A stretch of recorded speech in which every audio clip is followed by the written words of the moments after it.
प्रेमी अनुग्रहकारी दयालु ईश्वर, हम धन्यवाद देते हैं आज के इस सुंदर समय के लिए जो आपने हमारे लिए दिया। हम बहुत आभारी हैं कि आज का दिन आपने हमारे जीवन में जोड़ा है और प्यार पूजी आज के दिन आपने हमको इस शाम के समय में इकट्ठा होने का मौका दिया। हम आपके धन्यवादी हैं। आज का दिन प्यार पूजी आपने हमारे लिए ठहराया ताकि हम आपके नाम की स्तुति बड़ाई प्रशंसा करें और आपके समीप में आकर आपकी मीठी और धीमी वाणी को सुन सके। प्यारे पिताजी, हम प्रार्थना करते हैं आप हम सभी पर अनुग्रह दिखाइए और जो भाई बहन ऑनलाइन मीटिंग में जुड़ रहे हैं और जुड़ना चाहते हैं और जो ऑनलाइन देखते हैं प्यार पूज्य, आप उन पर भी बड़ा अनुग्रह कीजिए। हे प्रभु, सुनने वालों पर आपका अनुग्रह हो सके। प्यारे पिताजी, हम सभी आपकी पवित्र आत्मा की एकाग्रता में आते हुए अपने आप को दीन और नम्र करते हुए आपके अनुग्रह के सिंहासन के निकट लाते हैं। प्यारे प्रभु जी, प्यारे पिता, हम प्रार्थना करते हैं हम में से हर एक जन पर आपका अनुग्रह हो सके और हम अपने जीवन के द्वारा आपके नाम को महिमा दे सके। हम सभी को सुनने वाले कान और समझने वाला हृदय दे ताकि हम आपके अनुग्रह में और आपकी सामर्थ्य में बढ़ते जाए। प्यारे प्रभु जी, मैं भी अपने आप को आपके चरणों में रखता हूँ। धन्यवाद देता हूँ प्यारे प्रभु जी कि आपने मुझे भी अब तक संभाला, रक्षा किया और आपके वचन को बोलने और उसको बताने के लिए और पिता परमेश्वर सिखाने के लिए तमाम बातों में आप हमारी सहायता कीजिए। हम सब निर्बल, अयोग्य और निर्बुद्धि लोग हैं। आप ही महान परमेश्वर हैं। आप हम सबकी सहायता करो। सब बातों के लिए आदर महिमा आपको देते हुए इस प्रार्थना को महान उद्धार करता मसीह यीशु के नाम से मांगते हैं, आमीन। सबको जय मसीह की। मेरी आवाज आ रही है सबको? जय मसीह भैया। जय मसीह की, जय मसीह। हम प्रभु की महिमा के लिए गीतों को गाएंगे। जय मसीह सर जी। जय मसीह की। हम प्रभु की महिमा के लिए गीतों को गाएंगे और कोई भी जन जो गीत गाना चाहते हैं अपने माइक को ऑन करके गीतों को गा सकते हैं।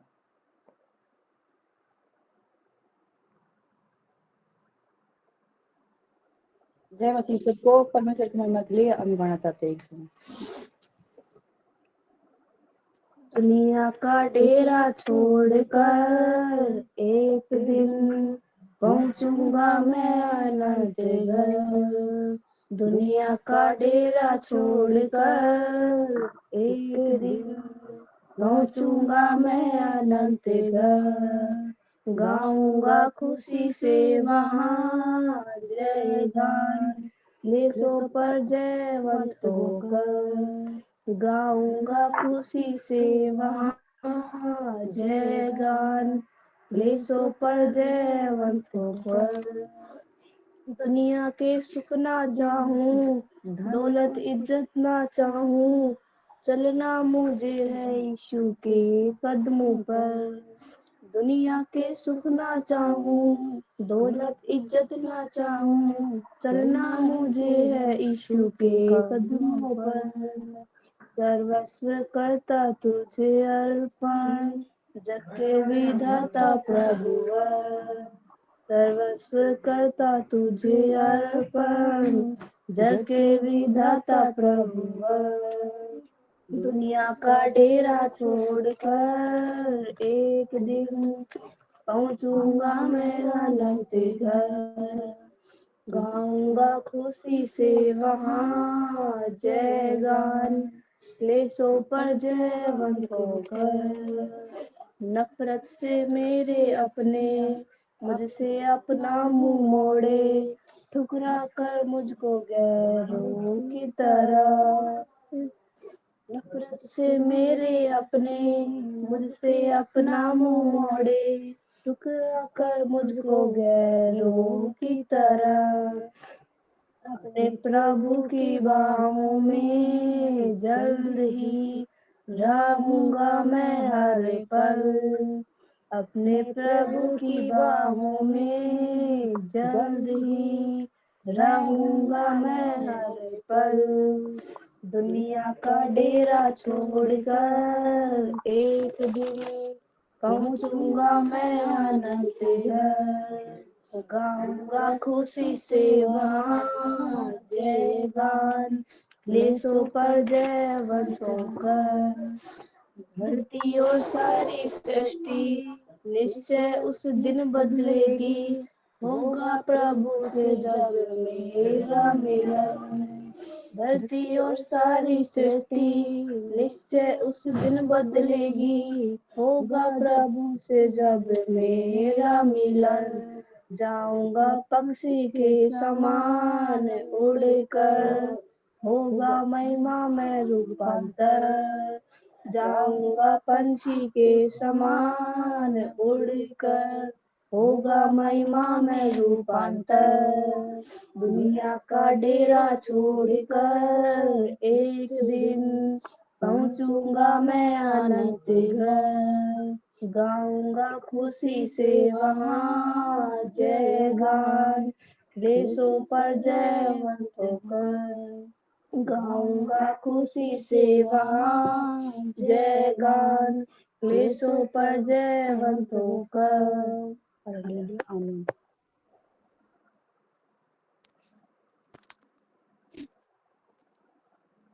तेरा दर्शन पाने की है लगन, तेरा दर्शन पाने को तरसे मन। तेरा दर्शन पाने की है लगन, तेरा दर्शन पाने को तरसे मन।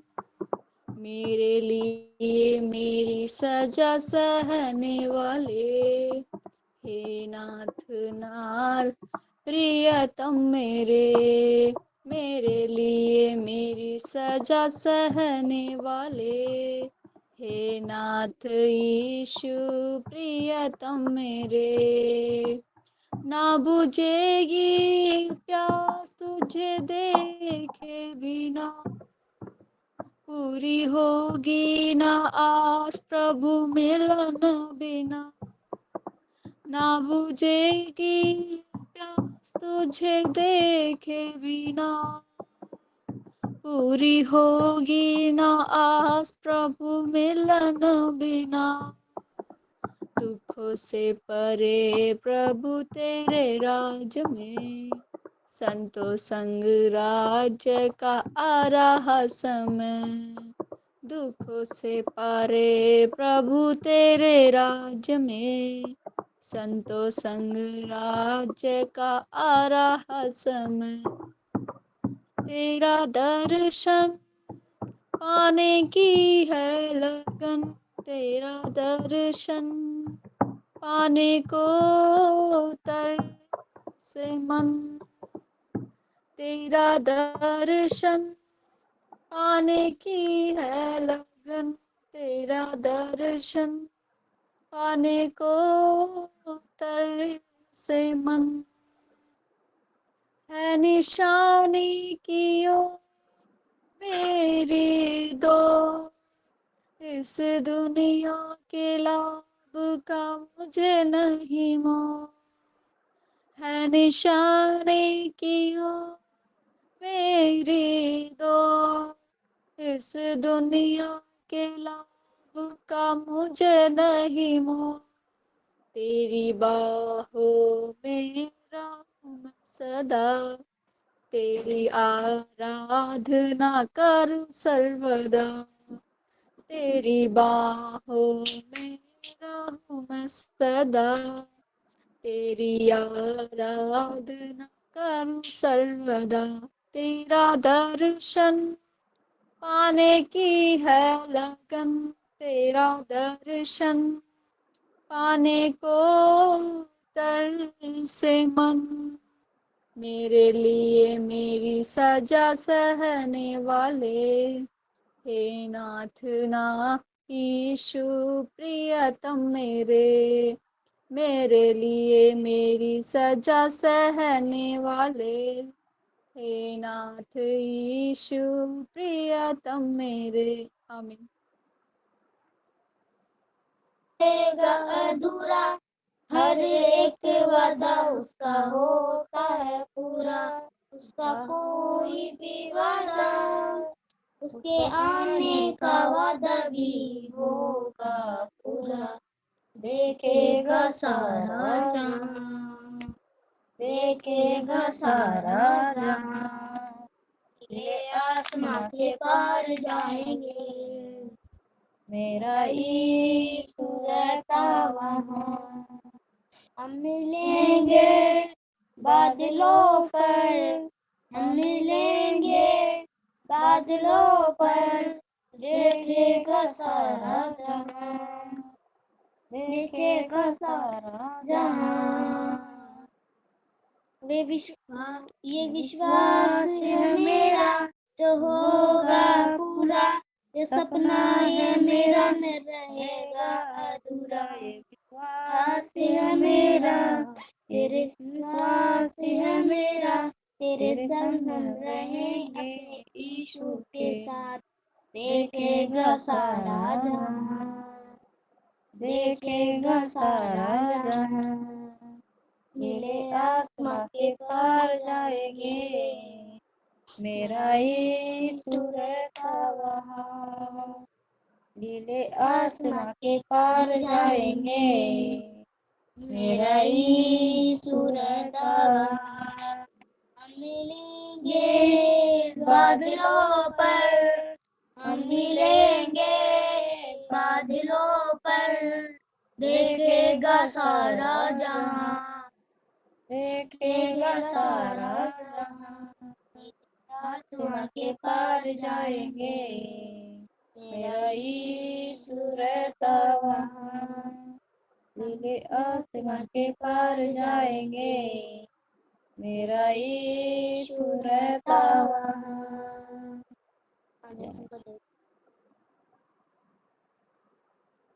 व्यवस्था विवरण 7वां अध्याय उसका 6 वचन। क्योंकि तू अपने परमेश्वर यहोवा की पवित्र प्रजा है, यहोवा ने पृथ्वी भर के सब देशों के लोगों में से तुझको चुन लिया है कि तू उसकी प्रजा और निज धन ठहरे। इसी के साथ साथ प्रेरितों के काम उसका 6 अध्याय और 5 वचन को भी हम पढ़ लेंगे।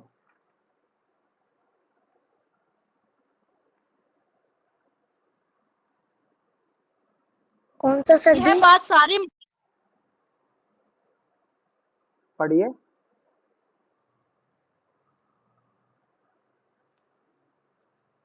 यह बात सारी मंडली को अच्छी लगी और उन्होंने स्तुफन्युस नामक एक पुरुष को जो विश्वास और पवित्र आत्मा से परिपूर्ण था, और फिलिपुस और प्रखुसरूक और निकनोर और तिमोन और परमिनास और अंताकियावासी निकुलाउस को जो यहूदी मत में आ गया था चुन लिया। प्रभु इस पढ़े गए वचन पर आशीष दे और हमको अनुग्रह करे ताकि हम इस वचन को समझ सके। यहाँ पर हम परमेश्वर द्वारा चुने गए विषयों को देख रहे हैं। पहला विषय हमने देखा था कि परमेश्वर ने हमें इसीलिए चुना है ताकि हम संसार से अलग हो सके, और जब हम संसार से अलग होते हैं तो संसार हमसे बैर रखता है। इसलिए यूहन्ना के 15वें अध्याय के 16 वचन में हमने भैया आवाज अटक गई आपकी, पूछो इस सबसे, सबको आ रही है क्या? सबको आवाज आ रही है? भैया तो हम यहाँ पर देख रहे हैं इस बात को कि कैसे परमेश्वर हमारा चुनाव करता है, कैसे एक पापी मनुष्य को परमेश्वर चुनता है, चाहे उसमें कोई भी योग्यता क्यों ना हो, लेकिन परमेश्वर चुनाव करता है। और आज हम देख रहे हैं कि परमेश्वर इसीलिए हमें चुनाव करता है ताकि हम उसके उपयोगी पात्र बन सके, उसका चुना हुआ पात्र हम बन सके। जब हम यहाँ पर इस वचन को पढ़ते हैं तो इन शब्दों को अपने हृदय में हम रख लेना है। क्या शब्द कहे गए हैं? जब उन्होंने स्तिफनुस को चुना तो पवित्र आत्मा के अगुवाई में और यहाँ पर पवित्र आत्मा की अगुवाई में निर्देश अनुसार उन्होंने स्तिफनुस नामक व्यक्ति को सारी मंडली के द्वारा चुना गया है। लोगों ने उसका चुनाव करने के द्वारा यह नहीं, यहाँ पर हम देखते हैं कि उन्होंने एक मन होकर उनको चुना है। जब ये बात आप 5 वचन को पढ़ोगे तो यहाँ पर इस प्रकार से लिखा है, यह बात सारी मंडली को अच्छी लगी और उन्होंने स्तिफनुस नामक एक पुरुष को जो पवित्र आत्मा से परिपूर्ण था और फिलिपुस और प्रोखोरुस और निकरोन और तिमोन और परमिनास और अंताकी वाला निकुलाउस जो यहूदी मत में आ गया था चुन लिया है। 7 लोगों को मंडली ने चुना है और यहाँ पर जो ये चुनाव चुन लिए जाने का जो प्रतिक्रिया है, यहाँ पर चुन लिया करके ऐसा लिखा है। लेकिन जब बाइबल के शब्दों को जब हम दूसरी भाषा में बदल करके देखते हैं तो ग्रीक भाषा में जब आप चुनाव शब्द को बदलोगे तो उसका मतलब है सम्मिलित किया जाना, बिना विरोध के, बिना विवाद के, बिना कोई झगड़े के, बिना किसी भेदभाव के उनको चुन लिया जाना। इसका मतलब है सम्मिलित किया जाना। ग्रीक भाषा में चुन लिए जाने का मतलब है मिला देना, सम्मिलित कर लेना। तो कई बार परमेश्वर हमको भी अपने में सम्मिलित करता है और वो हमको चुनता है। जिस प्रकार से स्तिफनुस यहाँ पर चुना गया, यहाँ पर 7 लोगों को चुना गया है। ये 7 नाम जो है ये यूनानी है और ये यहूदी नहीं है, ये परमेश्वर के प्रजा के लोग नहीं है। इनमें से 2 स्तिफनुस और फिलिपुस ने शीघ्र ही अपनी जो सुसमाचार प्रचार है करने का काम है और जो परमेश्वर की अगुवाई का काम है, यहाँ पर लिखा गया है कि स्तिफनुस विश्वास और पवित्र आत्मा से परिपूर्ण था। और ये बात कलीसिया को बहुत अच्छी लगी कि भाई ये तो बहुत अच्छे विश्वास है और ये पवित्र आत्मा से परिपूर्ण है, तो कलीसिया ने इनको चुन लिया। कलीसिया ने इनको क्यों चुना? ताकि ये परमेश्वर के उपयोगी पात्र के रूप में काम आ सके। ठीक वैसे ही परमेश्वर आपको और मुझको भी चुनता है। और परमेश्वर जब आपको और मुझको चुनता है तो हमारी अयोग्यता के अनुसार नहीं, हमारे व्यवहार के अनुसार नहीं, हमारे भले कामों के अनुसार नहीं, लेकिन वो हमें इसलिए चुनता है क्योंकि वो आपसे और मुझसे प्रेम करता है और जगत के बनाने से पहले ही उसने आपको और मुझको चुना है।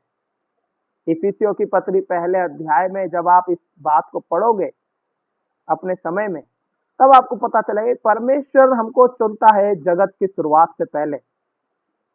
और यहाँ पर जब स्तिफनुस को सब लोगों ने सुना, स्तिफनुस के नाम का जो मतलब आता है, स्तिफनुस के नाम का मतलब है मुकुट।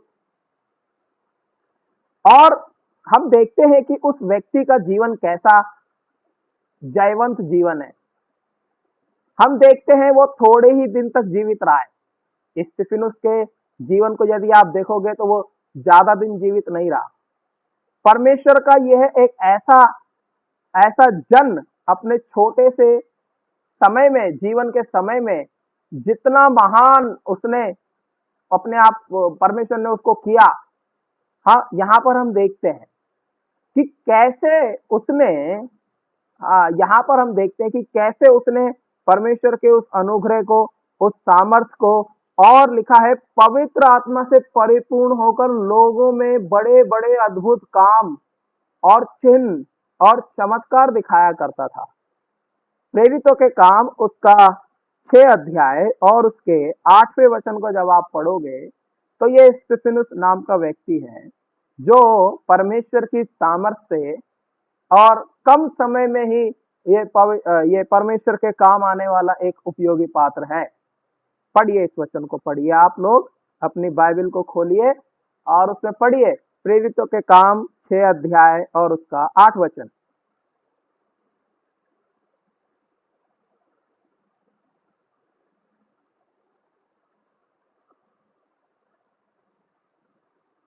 स्तिफनुस अनुग्रह और सामर्थ से परिपूर्ण होकर लोगों में बड़े बड़े अद्भुत काम और चिन्ह दिखाया करता था।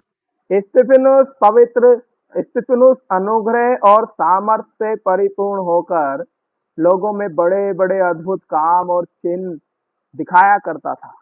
ये ऐसा व्यक्ति है, और ऐसा व्यक्ति को जब हम देखते हैं तो लोग उसको पसंद नहीं करते। जब आप और मैं परमेश्वर के उपयोगी पात्र के रूप में जब काम आते हैं, जब आप और मैं परमेश्वर की सामर्थ्य से परमेश्वर के काम आने लगते हैं, आप और मैं जब परमेश्वर की सामर्थ्य से और उसके अनुग्रह से, यहाँ पर हम देखते हैं कि कैसे स्तिफनुस को परमेश्वर उपयोग कर रहा है एक उपयोगी पात्र के रूप में, जो एक चुना हुआ व्यक्ति है। और परमेश्वर जिसको चुन लेता है उसको नहीं छोड़ता है। और यहाँ पर परमेश्वर द्वारा चुन लिए जाने का मतलब ये नहीं है कि हमारे जीवन में समस्याएं खत्म हो जाएंगी या फिर हमें कभी समस्याओं का सामना करना ही नहीं पड़ेगा। स्तिफनुस के जीवन हमें दिखाता है कि ये व्यक्ति बहुत पवित्र आत्मा से और विश्वास में परिपूर्ण व्यक्ति था, अनुग्रह और सामर्थ्य से परिपूर्ण था, और तो और ये बड़े बड़े अद्भुत काम करने वाला व्यक्ति है। और यहाँ पर लिखा है कि वो चिन्ह दिखाया करता था, और हो सकता है यहाँ पर वो चमत्कार भी दिखाता होगा। और ऐसा व्यक्ति के जीवन में कैसे दुख वो अपने जीवन में उठा रहा है, ये एक चुने हुए व्यक्ति के जीवन को हम देख रहे हैं। आपको और मुझको भी परमेश्वर ने चुन लिया है, इसीलिए हम ये नहीं कह सकते कि परमेश्वर ने हमें चुन लिया है तो हमारे जीवन में अब कोई दुख आने की कोई जरूरत ही नहीं है, या फिर अब परमेश्वर ने हमें चुन लिया है तो हमें निश्चिंत रहना चाहिए, या फिर परमेश्वर ने हमें चुन लिया है और हम प्रभु यीशु मसीह पर विश्वास करते हैं तो हम बेफिक्र रह सकते हैं। ऐसा नहीं है। हर दिन हमें अपने चुन लिए जाने को सिद्ध करने की जरूरत है। हर दिन हमें अपनी अभिलाषा और लालसाओं में लड़ने की जरूरत है। हर दिन हमें पाप से जीतने की जरूरत है। और यहाँ पर स्तिफनुस किस रीति से देख रहे हैं कि वो कैसे इस बात को यहाँ पर कर रहा है कि वो लोग क्या कर रहे हैं और स्तिफनुस को मारने के लिए खड़े हैं। हाँ, देखो एक जगह पर देखो, यहाँ पर आप पढ़ सकते हैं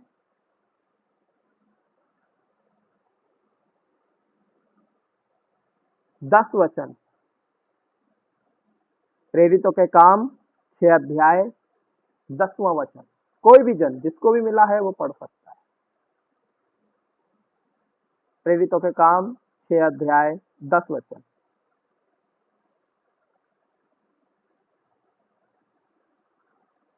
परंतु उस ज्ञान और उस आत्मा को जिससे वह बातें करता था वे सामना न कर सके।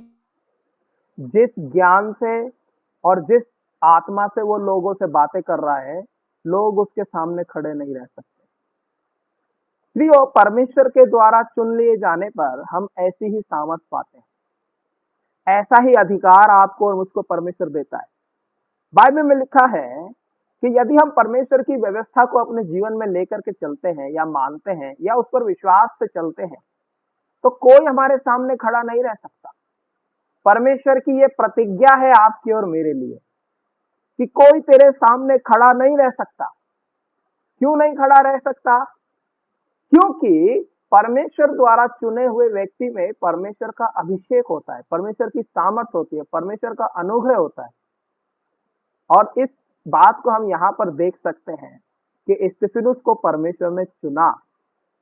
फिर उसके बाद कलीसिया के लोगों ने मिलकर उनका चुनाव किया। मंडली को ये बात बहुत अच्छी लगी और उन्होंने स्तिफनुस को नामक एक पुरुष को जो विश्वास और पवित्र आत्मा से परिपूर्ण था चुन लिया है। क्या ऐसा ही चुनाव आपके और मेरे लिए लोग कर रहे हैं?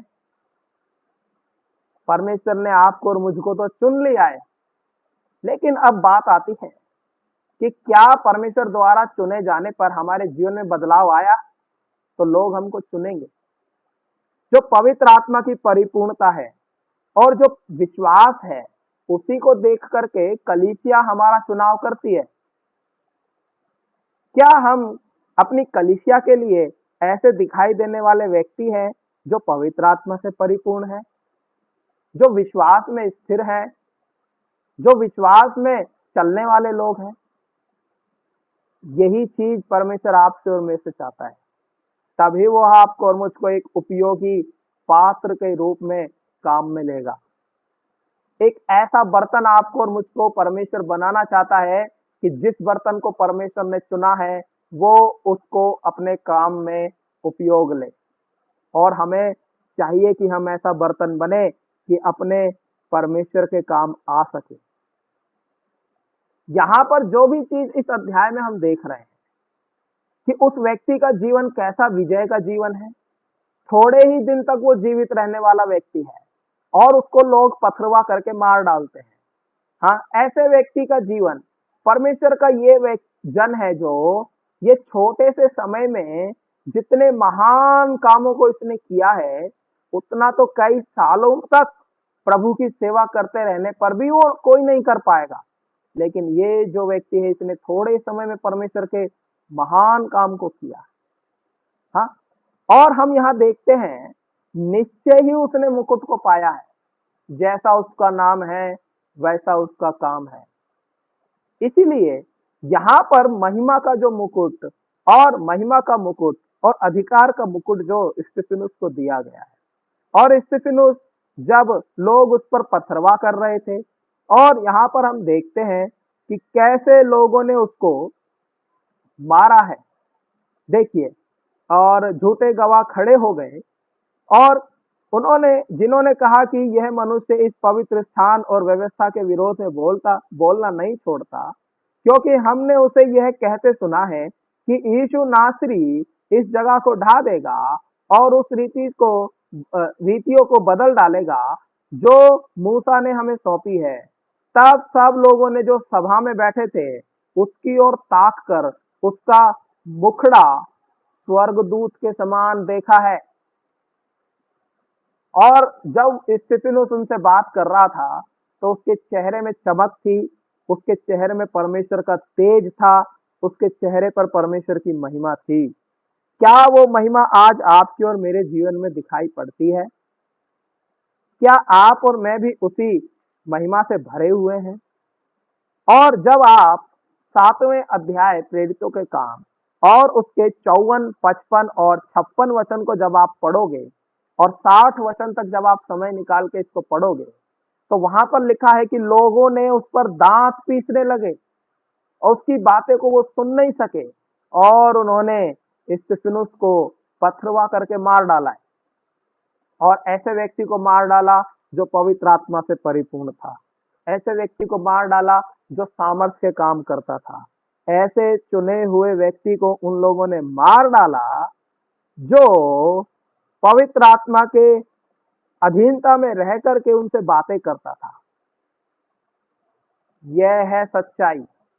एक चुने हुए व्यक्ति के जीवन में कठिनाइयां कम नहीं होती है, लेकिन परमेश्वर उन कठिनाइयों को सामना करने के लिए सहायता करता है।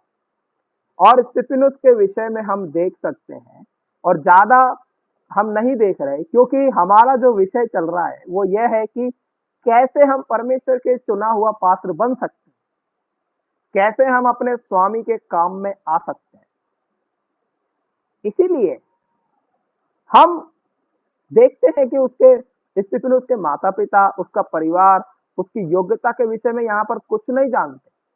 हाँ, एक चमकते हुए तारे के समान अचानक से आया और उसने सबसे पहले शहीद होने वाला व्यक्ति है जो यीशु मसीह के नाम से शहीद हुआ है। जो सबसे पहले मरने वाला व्यक्ति है प्रभु यीशु मसीह के नाम से, उसका नाम है स्तिफनुस। ये बात आप लोग इसको नोट कर लीजिए। सबसे पहला बाइबल में जो शहीद व्यक्ति है प्रभु यीशु मसीह के नाम से जो शहीद हुआ है, उसका नाम है स्तिफनुस। और ये बहुत बुजुर्ग नहीं है, ये एक जवान व्यक्ति है। ये आपके और मेरे समान जवान व्यक्ति है और ऐसे व्यक्ति को उन लोगों ने मार डाला। लेकिन यहाँ बाइबल उसके बारे में लिखती है कि उसका मुख, उसका मुखड़ा स्वर्गदूत का सा देखा। और ये हकीकत है। और यहाँ पर स्तिफनुस ने अपने चुने जाने को सिद्ध किया है क्योंकि परमेश्वर ने उसका चुनाव किया है। स्तिफनुस के चरित्र को और उसकी सेवा के द्वारा आत्मिक चुनाव का मतलब स्पष्ट हो जाता है। क्या हम भी उसी के समान चुने गए हैं? क्या हम भी स्तिफनुस के समान परमेश्वर के काम आ रहे हैं? क्या परमेश्वर के द्वारा बुलाए जाना पर भी हम उसकी आवाज को नहीं सुन रहे? एक वचन पढ़िए भजन संहिता में। कल भी हम इस बात को देख रहे थे। 106 अध्याय और उसके पहले वचन को जब आप पढ़ोगे, दाऊद इस बात को लिख रहा है कि हे प्रभु, स्तुति प्रशंसा तुम्हारी हो। स्तुति एक देखिए यहाँ पर आप पढ़ लीजिए एक बार भजन संहिता 106 अध्याय का पहला वचन।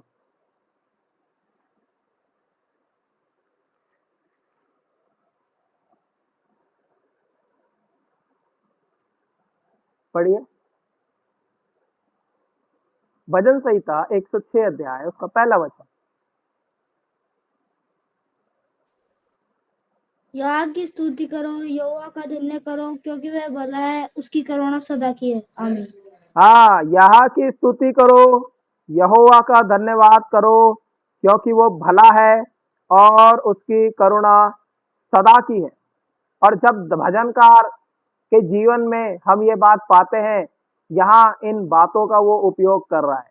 हाँ, साथ में उसका संगीत भी गा रहा है वो। हाँ, यहाँ की स्तुति करो। हाँ, उसकी करुणा कब की है? सदा की है। हाँ, यहाँ पर परमेश्वर की जो आराधना है, परमेश्वर की जो स्तुति है, परमेश्वर का जो प्रशंसा है, वो परमेश्वर के लिए है और वो एक दिन की नहीं है, वो हमेशा के लिए है।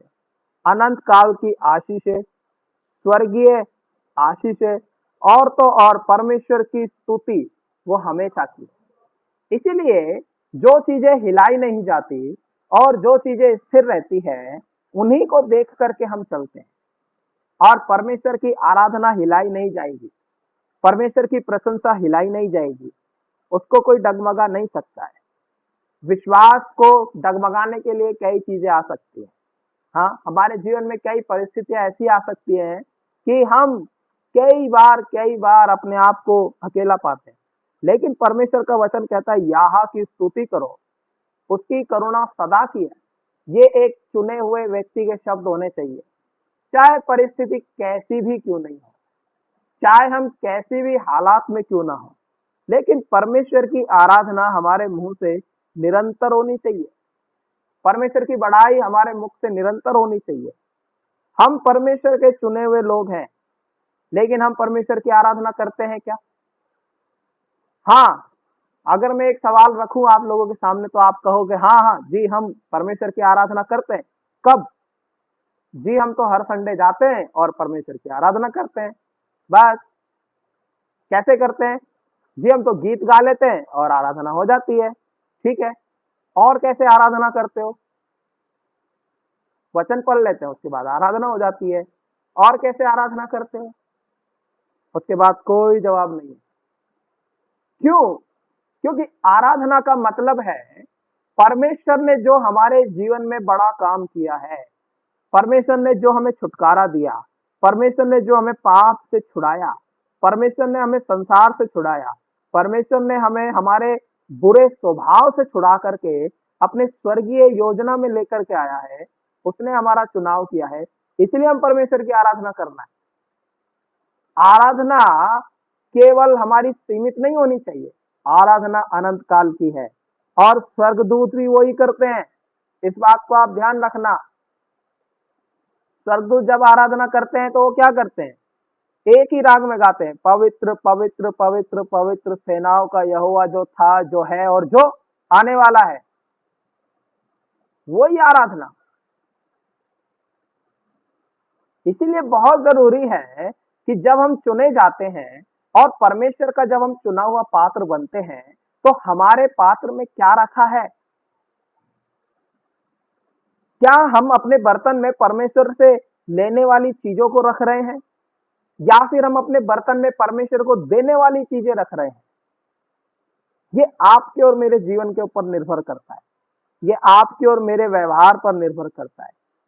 क्या यह आत्मिक विश्वास है कि परमेश्वर स्वर्गीय आराधना को सुनता है और परमेश्वर हमसे चाहता है कि हम उसकी ऐसी आराधना करें जिससे वो प्रसन्न होता है, जिससे वो खुश होता है, जिससे वो चाहता है कि हम उसकी प्रशंसा के योग्य बात कह सके। लेकिन हम क्या करते हैं? दाऊद कह रहा है, यदि हम अपने आप को उसके हाथों में समर्पण कर दें तो ये अनंत काल के कामों के लिए है, कामों के लिए परमेश्वर हमें उपयोग करेगा।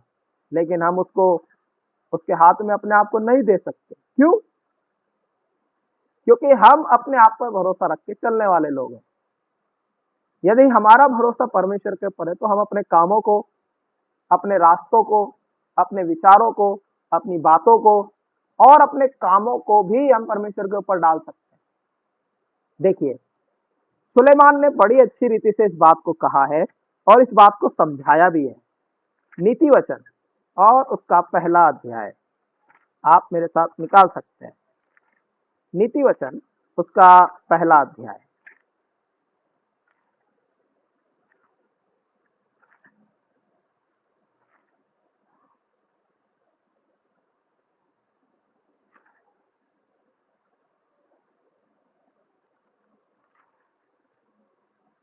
वो पढ़ो जिसमें लिखा है कि यहोवा को स्मरण करके सब काम किया करना, तब वो तेरे लिए सीधा मार्ग निकालेगा, ऐसा करके।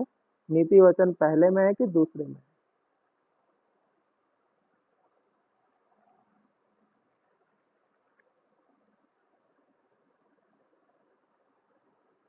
नीति वचन 3 अध्याय। तीसरे अध्याय में भैया, हाँ, 3 तीसरे अध्याय। अध्याय 6। हाँ, पढ़िए, 5 और 6 वचन को पढ़िए। तू अपनी समझ का सहारा न लेना, वरन संपूर्ण मन से यहोवा पर भरोसा रखना, उसी को स्मरण करके सब काम करना, तब वह तेरे लिए सीधा मार्ग निकालेगा। 7 वचन भी। अपनी दृष्टि में बुद्धिमान न होना, यहोवा का भय मानना और बुराई से अलग रहना।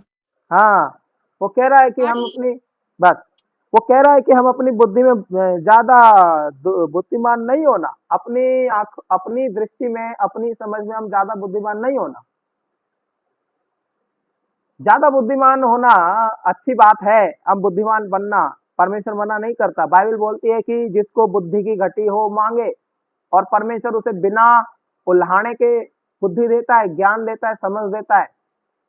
लेकिन हम उसी के ऊपर भरोसा रख करके चल रहे हैं और जिसने हमें इतनी सारी समझ दी है, इतना सारा हमको समझाया है, उसको, हाँ, जिसने समझाया हम उसको नहीं जान पा रहे, उसको नहीं समझ पा रहे, लेकिन जो समझ हमारी है उसी के अनुसार हम चल रहे हैं। इसलिए वो कहता है कि उसी को स्मरण करके सब काम करना, तब वो तेरे लिए सीधा मार्ग निकालेगा। ये परमेश्वर का चुनाव है प्रिय।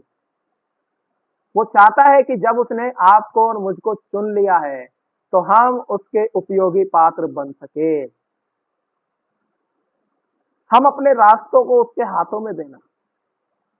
बाइबल में दाऊद ने लिखा है, तेरा वचन मेरे पांव के लिए दीपक है और मेरे मार्ग के लिए उजियाला है। इसका मतलब कि उसने अपने रास्तों को परमेश्वर के हाथ में दे दिया है, लेकिन क्या हम अपने मार्गों को परमेश्वर के हाथ में दे रहे हैं? और हम कहते हैं कि हम परमेश्वर के द्वारा चुने हुए हैं। ये हम गलत फहमी में जी रहे हैं। फिर हम गलत हैं इस जगह पे। हमने परमेश्वर को जो देना चाहिए वो अपने अंदर नहीं रखा है, लेकिन जो परमेश्वर से हम पा रहे हैं ऐसी चीजों को हमने अपने जीवन में रखा है। परमेश्वर हमसे क्या चाहता है? परमेश्वर हमसे यह चाहता है कि हम उसके ऊपर निर्भर रहना, लेकिन हम उसके ऊपर निर्भर होना नहीं चाहते। हम अपनी समझ का सहारा लेंगे, हम अपने आप पर भरोसा रखेंगे। हाँ, हम किसी मनुष्य पे भी भरोसा रख सकते हैं। बाइबल बताते हैं श्रापित है वो मनुष्य जो मनुष्य के ऊपर भरोसा रखता है। इसीलिए बहुत जरूरी है आपके और मेरे लिए कि आप और मैं परमेश्वर के द्वारा चुने गए हैं। संसार में जो लोग महान बनना चाहते हैं वह संसार में प्रसिद्ध होकर अपना नाम कमाने के लिए क्या करते हैं? बड़ा परिश्रम करते हैं। जब वे बड़े बनना चाहते हैं तो उनको बहुत धन भी खर्च करना पड़ता है, और जब हम वो बहुत धन खर्च करते हैं तो इधर उधर आते जाते और बहुत सारी चीजें होती है। हाँ, बड़े लोगों के साथ बैठते हैं, कुर्सी मिलती है, बहुत सारी चीजें होती है। लेकिन परमेश्वर कहता है कि जो संसार में अपने आप को बड़ा बनाएगा वो परमेश्वर के राज्य में छोटा किया जाएगा। इसलिए बहुत जरूरी है हम कहाँ अपने आप को बड़ा दिखाना चाहते हैं। इसलिए लिखा है अपने आप को दीन और नम्र करना है। जो छोटे से छोटा है वो परमेश्वर के राज्य में बड़े से बड़ा किया जाएगा। इसलिए बहुत जरूरी है हम इस बात को जानना। हाँ, प्रेरितों के काम में जिस पद को हम पढ़ रहे हैं, इस पद से हमें ये बात मालूम होती है कि स्वर्गीय क्या बोलते हैं, महानता अनंत काल के लिए है। किस प्रकार से परमेश्वर आपको और मुझको हमेशा महान रहने के लिए चुनता है। हाँ, किस प्रकार से, एक उदाहरण से हम समझ सकते हैं। मान लीजिए हम किसी गांव में गए और उस गांव में एक ही विश्वासी रहता है, और उस विश्वासी के नाम को हम उस गांव के बाहर जाकर के पूछेंगे कि भाई यहाँ पर फलाने नाम का कोई विश्वासी रहता है क्या? अगर वो परमेश्वर के ऊपर विश्वास करके चलता है और अपने कामों को परमेश्वर पर डालता है तो वो लोगों को दिखाई देंगे। लोग कहेंगे, बाइबल में लिखा है कि लोग तुम्हारे भले कामों को देखकर तुम्हारे पिता की जो स्वर्ग में है बड़ाई करेंगे। और जब वो उस गांव में गए और उस भाई के या उस बहन के बारे में पूछा कि यहाँ पर इस नाम से कोई भाई या कोई बहन रहता है, तो वो बोलेंगे जी नहीं, बहुत सारे रहते हैं लेकिन पता नहीं। क्यों? क्या हमारे गांव के लोग या फिर हमारे घर के लोग, हमारे आसपास के लोग हमें जानते हैं? हाँ? ये गवाही होनी चाहिए कि लोग हमको जानना, लोग हमको देख करके हमारी नहीं लेकिन परमेश्वर की बड़ाई करना है। प्रभु यीशु मसीह ने यही बात कही है कि लोग तुम्हारे भले कामों को देखकर तुम्हारे पिता की जो स्वर्ग में है बड़ाई करे, लेकिन ऐसा नहीं है, ऐसा बिल्कुल भी नहीं है। बहुत जरूरी है अपने चुने जाने को सिद्ध करना। यदि हम नहीं कर पाए तो कैसे परमेश्वर हमको उपयोगी पात्र के रूप में उपयोग करेगा? हाँ, वो गांव छोटा सा हो सकता है, हाँ, वहां पर ज्यादा लोग भी नहीं रहते होंगे, लेकिन क्या परमेश्वर ने जब हमको चुना है, क्या हम सब में जाने माने लोग हैं? क्या लोग हमको जानते हैं? क्या हमारे परिवार के लोग हमें जानते हैं कि हम परमेश्वर के द्वारा चुने हुए हैं? बहुत जरूरी है। और जब आप इस बात को अपने जीवन से लोगों के सामने रख दोगे तो दो बातें होंगी। पहली बात यह होगी कि लोग आपसे बैर रखेंगे, आपसे बात नहीं करेंगे, आपसे दूरियां बनाएंगे, और तो और आपके साथ रहना भी पसंद नहीं करेंगे। और दूसरी बात क्या होगी? यदि आपने उनको अपने परमेश्वर के चुने जाने को आप उनके सामने प्रकट कर दिया कि भाई परमेश्वर ने मुझे चुना है, मैं उस पर विश्वास करता हूँ, उसने मेरे लिए एक अच्छी योजना बनाई है और मैं उसके साथ जीवन भर चलना चाहता हूँ। दूसरी बात क्या होगी, लोग आपके या तो करीब आ जाएंगे, आपके निकट आएंगे, आपके व्यवहार को देख करके, आपके जीवन को देख करके, आपके ईश्वर की जिसकी आप उपासना करते हो उसकी बड़ाई करेंगे। बहुत जरूरी है इस बात को जानना। मत्ती रचित सुसमाचार और उसका 5वां अध्याय जब आप निकालोगे तो वहां पर यह बात कही गई है। मैं नहीं कह रहा हूं इस बात को, लेकिन बाइबल इस बात को कह रही है। मत्ती रचित सुसमाचार 5वां अध्याय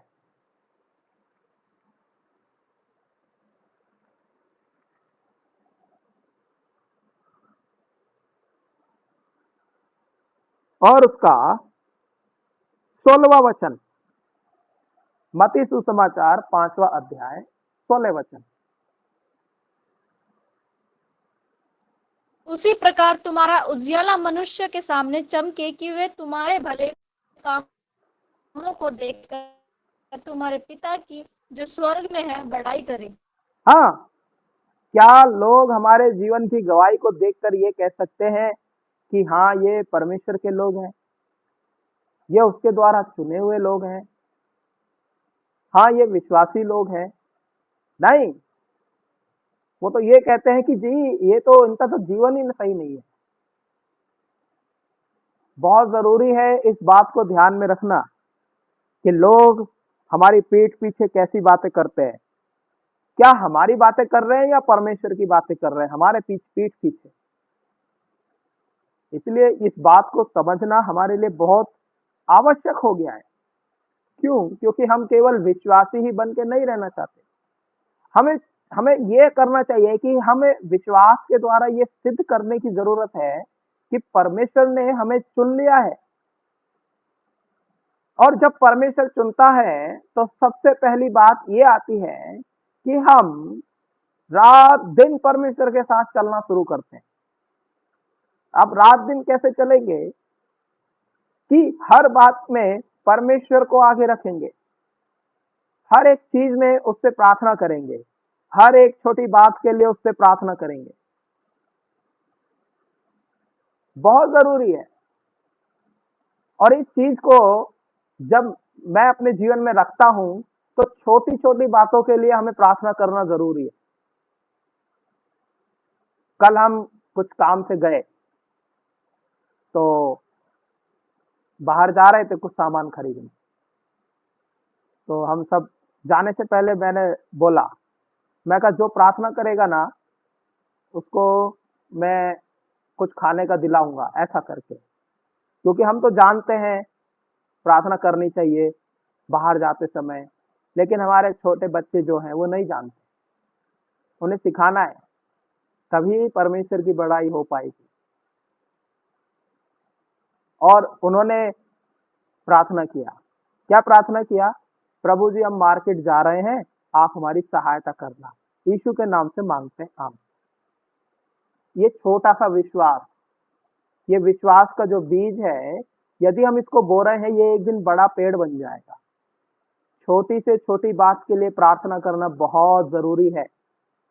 हम सोचते हैं ना क्या होगा, क्या फर्क पड़ता है। एक और छोटी गवाही मैं आपको बताता हूँ। पिछले दिनों में 4 तारीख को मैं उदयपुर में था और 5 तारीख को हमें सिरोही जाना था।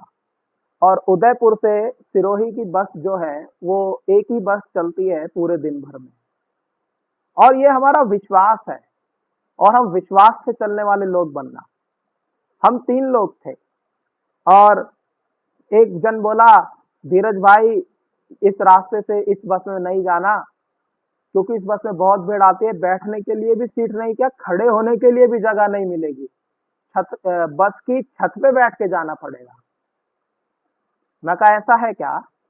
मैंने उसको एक बात बोली कि परमेश्वर महान परमेश्वर है और वो हमारे लिए अच्छी योजना बनाता है।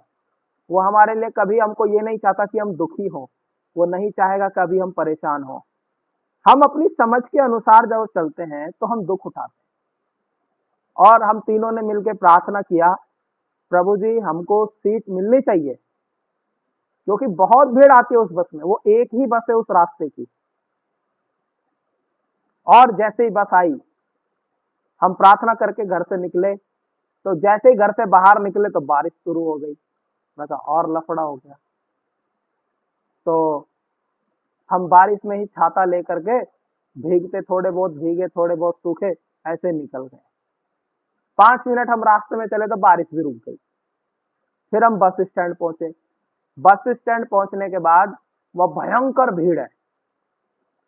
एक ही बस है, उस बस में सारी लेबर जाती है, सारे लोग, एक ही बस जाती है, उस रास्ते की एक ही बस है। वैसे तो बहुत सारी बसें हैं, लेकिन वो एक बस है जो उस गांव में से होके जाना है। तो हम गए प्रार्थना करके, और परमेश्वर ने हमारे लिए ऐसा रास्ता खोला कि वो ऐसे ही, हम जैसे ही गए, अंदर घुसे, तो वहां पर एक बस और लगा दी गई, दूसरी बस, इतनी भीड़ में। और परमेश्वर ने, वो कैसे भी हुआ, हम ये जानते हैं कि परमेश्वर ने हमारे लिए उस चीज का प्रबंध किया।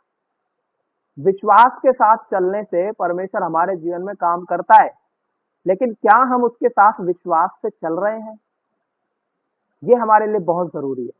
तभी परमेश्वर के नाम की बड़ाई हो पाई। और हम सुरक्षित, हम तीनों लोगों को सीट मिला दूसरी बस में भी। हम उस बस से उतर के दूसरी बस में चढ़ गए, और 2 बसें लगा दी, और पता चला कि वो बस एक और लगाई गई है उसी रास्ते के लिए, 2 बसें चलेंगी ऐसा करके, और हमें भी नहीं पता था। तो कई एक बार परमेश्वर हमारी अद्भुत रीति से सहायता करता है, जो हम समझ भी नहीं पाएंगे। और इस बात को पहचानना हमारे लिए बहुत जरूरी है। छोटी से छोटी बात में यदि हम विश्वास योग्य नहीं हैं, तो हम बड़ी से बड़ी बात में भी विश्वास योग्य नहीं हो पाएंगे। हम कभी अपने बच्चों को नहीं सिखा पाएंगे कि परमेश्वर से कैसे प्रार्थना करनी चाहिए, क्योंकि हम उनको छोटी छोटी बातों के लिए नहीं सिखा रहे। हम उनको विश्वास के ऊपर चलना नहीं सिखा रहे। हमें चलना चाहिए विश्वास से, लेकिन हम चलते हैं पैसे से, हम चलते हैं ताकत से, हम चलते हैं अपनी सामर्थ्य से, हम चलते हैं अपनी बुद्धि से। लेकिन यहाँ पर बाइबल का वचन कहता है कि लोग तुम्हारे भले कामों को देखकर तुम्हारे पिता की जो स्वर्ग में है उसकी बड़ाई करना। और स्तिफनुस के साथ यही हुआ है। परमेश्वर ने उसे चुना, परमेश्वर के लिए उसने बड़े बड़े काम किए, और परमेश्वर के लिए वो शहीद हो गया। परमेश्वर के लिए दुख उठाने वाला व्यक्ति वो बना है। सबसे पहला दुख उठाने वाला व्यक्ति यीशु मसीह के नाम से जो है वो है स्तिफनुस। क्या हम उसके लिए दुख उठा रहे हैं? क्या हमने उसके लिए थोड़ा सा भी कष्ट सहा है? क्या हमने उसके लिए किसी ने हमको सताया है? नहीं। बहुत अच्छी बात है कि हम बहुत धन्य लोग हैं कि हम सताए नहीं जा रहे, ज्यादा सताव नहीं है। हाँ, बहुत जरूरी है इस बात को पहचानना कि हम छोटी से छोटी बात में उसके साथ विश्वास योग्य रहना। इसीलिए स्वर्गीय बुद्धि परमेश्वर से हमें मांगने की जरूरत है। स्वर्गीय ज्ञान, स्वर्गीय समझ जब वो हमको देता है, तब हमारे काम आसान होते हैं, मुश्किल नहीं होते। तो प्रभु हमारी सहायता करता है। इस आखिरी एक वचन को और पढ़ लेंगे, प्रेरितों के काम और उसका 6 अध्याय का 10वां वचन पढ़ के हम अंत करेंगे। तो मेरे पास 1 मिनट बचा है लास्ट, बस जल्दी से पढ़ दीजिए। प्रेरितों के काम 6 अध्याय 10 वचन।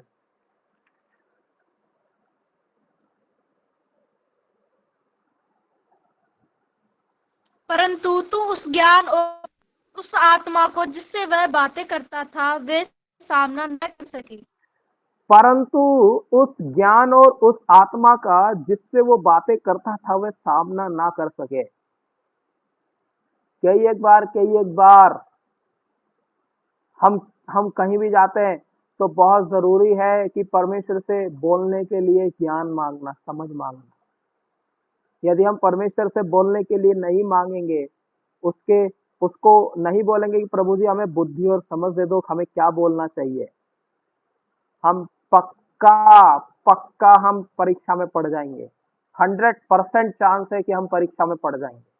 और बहुत सारे लोग ऐसे ही परीक्षाओं में पढ़ते हैं, समस्याओं में पढ़ते हैं, मुसीबत में पढ़ते हैं।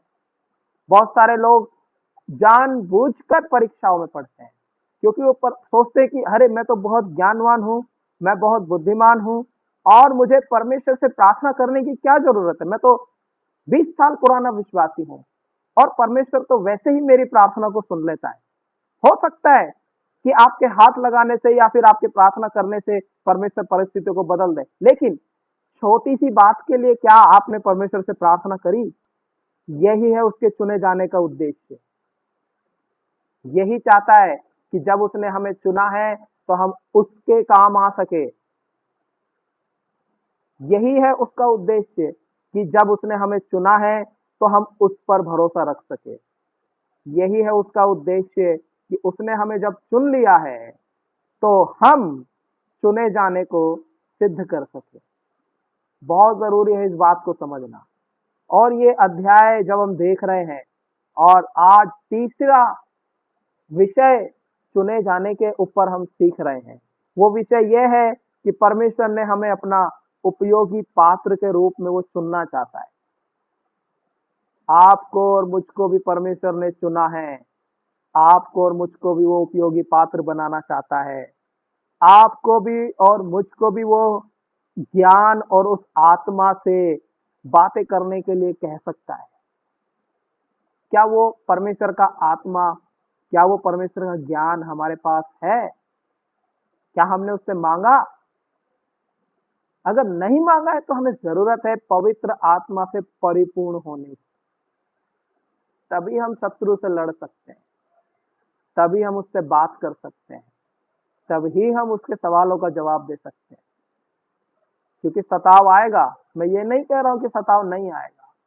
तो क्या आप बोलने के लिए तैयार हो कि आपको क्या बोलना है? अगर जरा सा भी उल्टा बोले या फिर जरा सा भी आपकी बात में फर्क आ गया तो लोग आपको दबाना शुरू कर देंगे। और ये हकीकत है। आपको स्पष्ट बोलना है, आपको सच बोलना है, आपको उस बात में बिल्कुल भी मिलावट नहीं करनी है। ये जरूरी है, इसलिए परमेश्वर ने आपको और मुझको चुन करके रखा है। तो प्रभु इस वचन पर आशीष दे और परमेश्वर अब हमें एक ऐसा उपयोगी बर्तन बनाए जो हम उसके काम आ सके। आइए हम प्रार्थना करेंगे। प्रभु इस वचन पर आशीष दे। सबको जय मसीह की।